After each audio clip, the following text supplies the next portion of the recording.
चंद्रयान-3 के एल्गोरिदम ने आखिरी मौके पर दिखाया कमाल।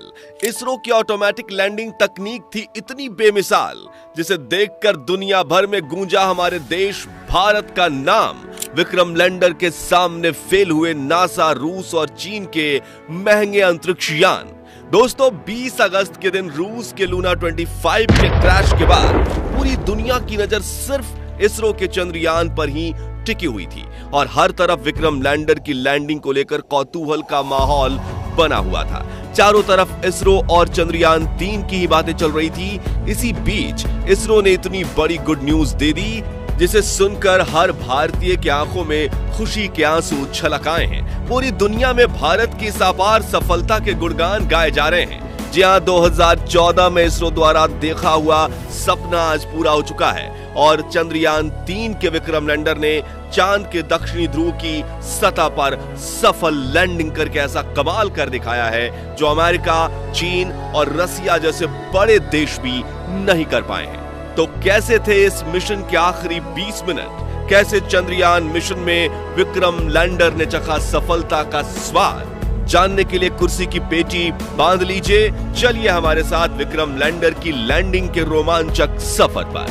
दोस्तों, 23 अगस्त के दिन पूरे भारत में टेंशन का माहौल छाया हुआ था और जैसे जैसे शाम करीब आ रही थी, हम सभी की धड़कनें तेज होती जा रही थी, क्योंकि इसी शाम चंद्रयान-3 की लैंडिंग होने वाली थी।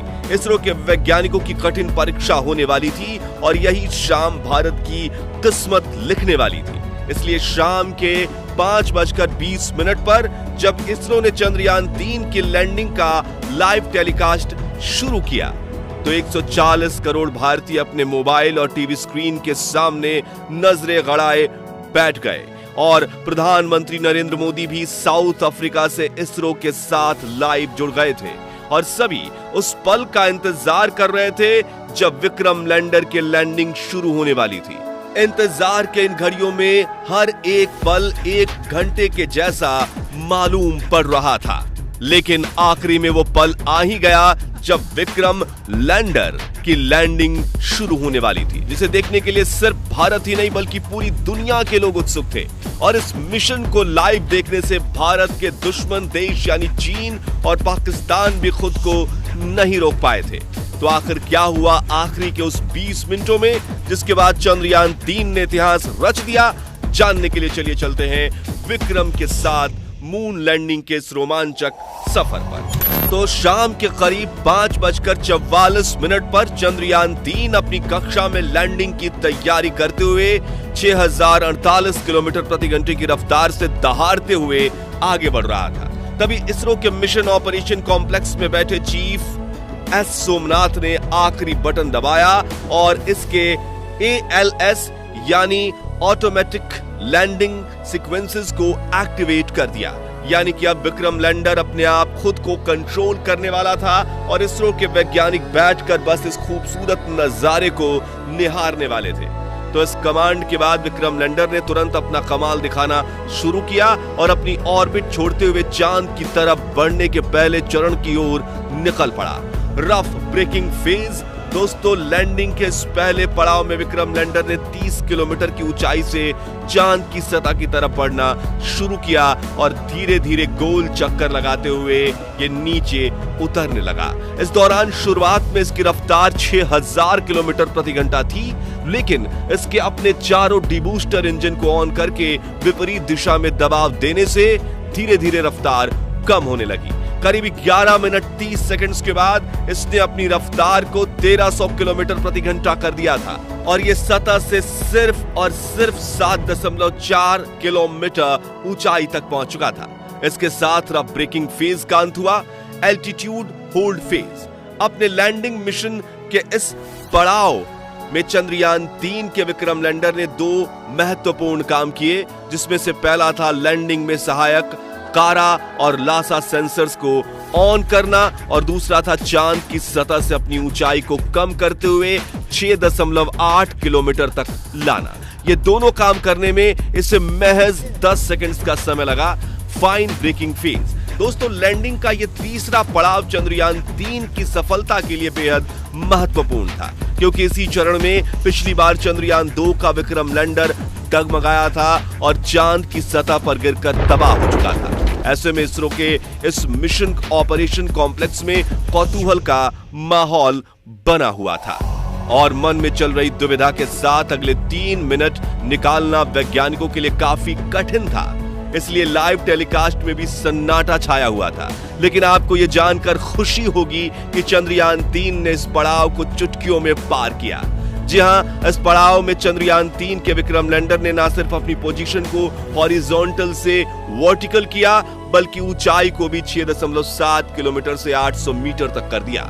और इस पड़ाव के अंत में विक्रम लैंडर की वेलोसिटी यानी रफ्तार 0 हो चुकी थी, मानो ऐसे कि वो चांद की सतह के ऊपर बाहुबली की तरह सीना ताने स्थिर खड़ा हो।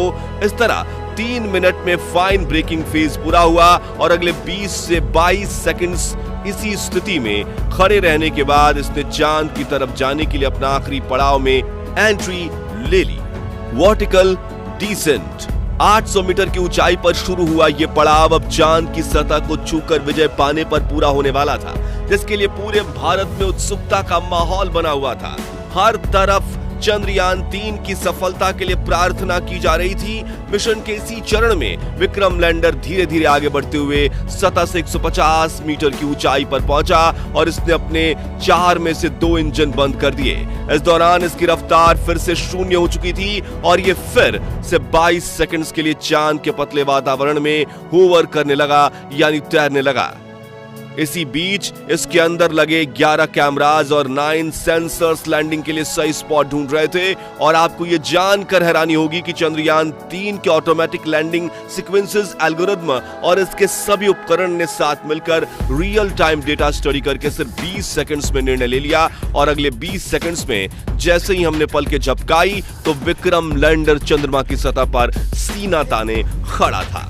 इस ऐतिहासिक जीत से, जिससे पूरा भारत तालियों की गड़गड़ाहट से गूंज उठा और हर तरफ उमंग और उल्लास का माहौल बनने लगा, लोग एक दूसरे को बधाइयां देने लगे। भारत के दुश्मन भी इसरो की इस अपार सफलता को देखकर जलकर राख हो गए। दोस्तों, चंद्रयान 3 की ये जीत भारत के लिए इतनी ऐतिहासिक इसलिए थी क्योंकि इस मिशन के साथ भारत ने वो कर दिखाया जो पूरी दुनिया का कोई देश नहीं कर पाया। जहां विक्रम लैंडर ने चांद के उस दक्षिणी ध्रुव पर लैंडिंग कर ली जहां जाने की हिम्मत नासा, रूस और चीन भी नहीं कर पाया।